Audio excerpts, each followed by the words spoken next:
Listen. Story 8. A Bear's Visit.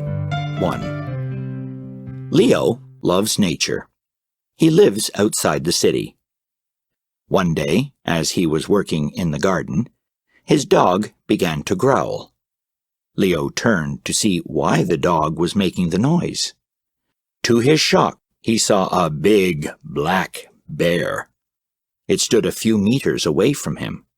Frightened, Leo dropped his tool and started to run towards his house.